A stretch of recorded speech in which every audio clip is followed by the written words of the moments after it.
accessing long-term services and supports with your case manager. In this video, we will talk about the intake process, qualifying for a program, creating a support plan, and the follow-up you can expect from your Colorado case manager and case management agency. Before we start, there are two things that are important for you to know.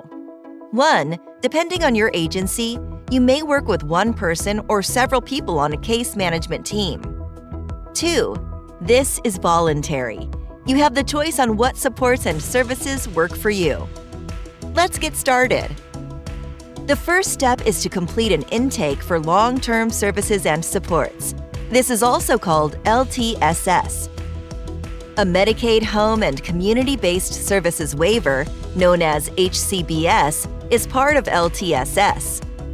During the intake, you will be asked about diagnoses, needs, and more. Then you will chat through programs and your options. Each program has different criteria to qualify. These include level of care, targeting criteria, and financial eligibility. We will now talk through each one of these categories in more detail. Level of care.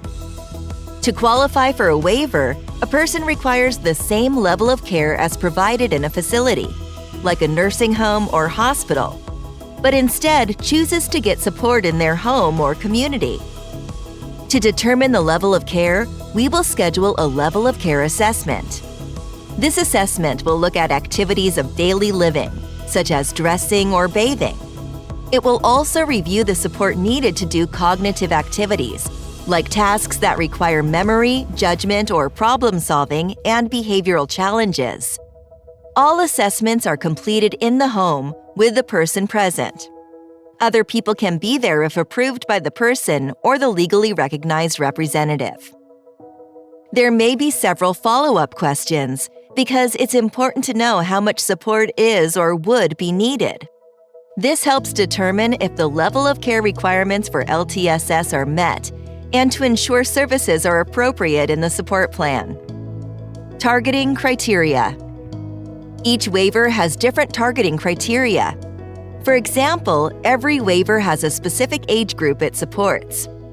Other targeting criteria may include diagnosis or medical conditions. Sometimes you may meet the targeting criteria for several waivers, but you can only enroll into one at a time. Financial eligibility. Different Medicaid programs have different financial criteria to enroll into services. To complete this step, you will need to apply through your county's long-term care Medicaid determination process. This can be done through the PEAK website or your local Department of Human or Social Services, or a Health First Colorado Medicaid eligibility site. Your case manager can help direct you to the appropriate place for this application. Enrollment and support plan. Once all 3 eligibility requirements are met, the next step is to enroll into the waiver of your choice and to complete a plan for services. For an HCBS waiver, the support plan takes into consideration the support needed and personal goals. Your case manager will meet with you periodically throughout the year to monitor how services are going and if there are changes needed. You do not have to wait for a scheduled meeting. You can request to meet anytime. Each year, you will need to complete a level of care screen to determine your eligibility for your selected HCBS waiver program, in addition to completing the Health First Colorado Medicaid renewal process. Your case manager is here to support you. Contact them with your questions and if you need any changes in your support and services. For more information, please visit our website.